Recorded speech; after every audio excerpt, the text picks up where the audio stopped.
पक्ष्यांच्या युद्धाची कथा भाग 4.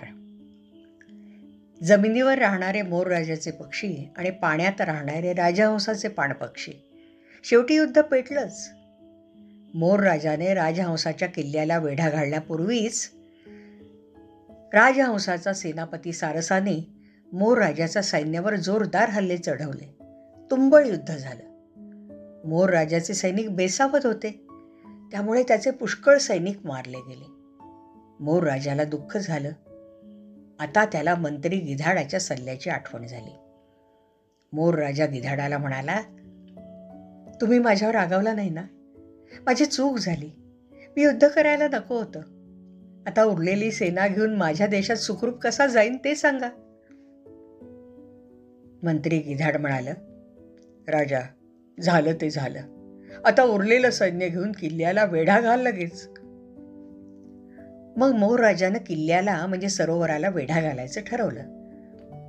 इकडे राजहंस राजाकडे दुष्ट बगळा घाईघाईने आला आणि म्हणाला, महाराज महाराज, मोर राजा किल्ल्याला वेढा घालणार आहे. हो. मंत्री चक्रवाक म्हणाला, महाराज, आता लगेच आपल्या सैनिकांना भेटवस्तू वाटूया. त्यांना धन देऊन खुश करूया, म्हणजे ते मनापासून लढतील. राजहंसाला ते पटलं. त्याने सर्व सैनिकांना भरपूर धन दिलं. इतक्यात लबाड मेघवर्ण कावळा तिथे आला आणि म्हणाला, महाराज, शत्रू किल्ल्याच्या दाराजवळ आलाय. आपण किल्ल्याच्या बाहेर पडून लढूया. मीही माझा पराक्रम दाखवतो. मंत्री चक्रवाक चिडला आणि म्हणाला, ए कावळ्या, काय बोलतोस आहे? महाराज, आपण पाण्यातले पक्षी आहोत. आपलं बळ पाण्यात असतं, जमिनीवर नव्हे. या कावळ्याचं बोलणं ऐकून फसू नका. तरी कावळ्यानं घाई केल्यावर साधा भोळा राजहंस किल्ल्याच्या दारापाशी जाऊन युद्ध करू लागला. दोन्ही बाजूनी घनघोर युद्ध सुरू झालं. सर्व पक्षी एकमेकांना चोचीनी, पायाच्या नखांनी टोचू लागले. मोठ्या पंखांनी मारू लागले. रक्तबंबाळ होऊ लागले.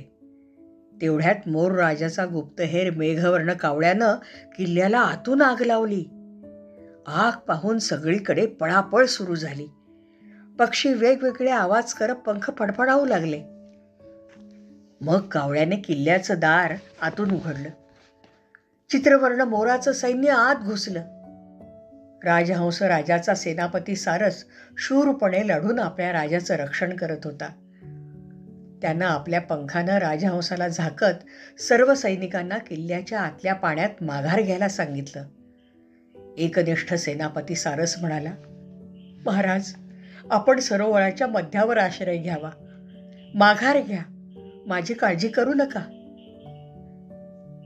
राजहंस राजाला खूप दुःख झालं. त्याला वाटलं, असा स्वामी भक्त सेवक जगात दुसरीकडे असणार नाही. सारस पुन्हा ओरडला, महाराज, मृत्यू येणारच. मग भ्यायचं कशाला? राजा वाचला तर प्रजा जगेल. मी शत्रू सैन्याला थोपवून धरतो. तुम्ही लवकर सुरक्षित माघार घ्या. तेवढ्यात मोराचा सेनापती कोंबड्यानं राजहंसावर हल्ला केला. तरी सेनापती सारसानं राजहंसाला पाण्यात ढकललं आणि वाचवलं. राजहंस राजा पोहत दूर गेल्यावर सारस सेनापती स्वतः लढता लढता राजासाठी मरण पावला. चित्रवर्ण मोर राजानं आपल्या मंत्र्यांसह किल्ल्यात प्रवेश केला. त्याच्या सैन्यानं त्याचा जय जयकार केला.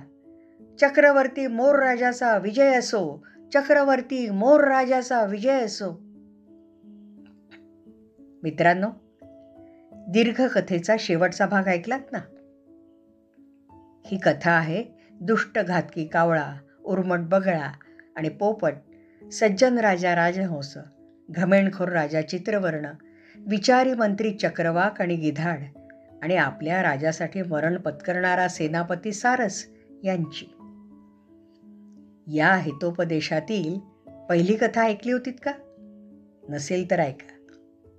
या कथा पंडित विष्णू शर्मा गुरूंनी राजपुत्रांना सांगितल्या होत्या.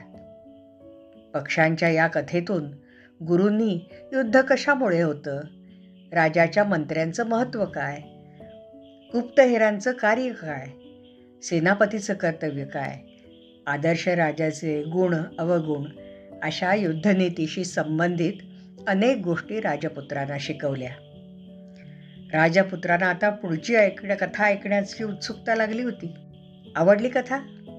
मग लाईक करा, शेअर करा आणि सबस्क्राईब करा.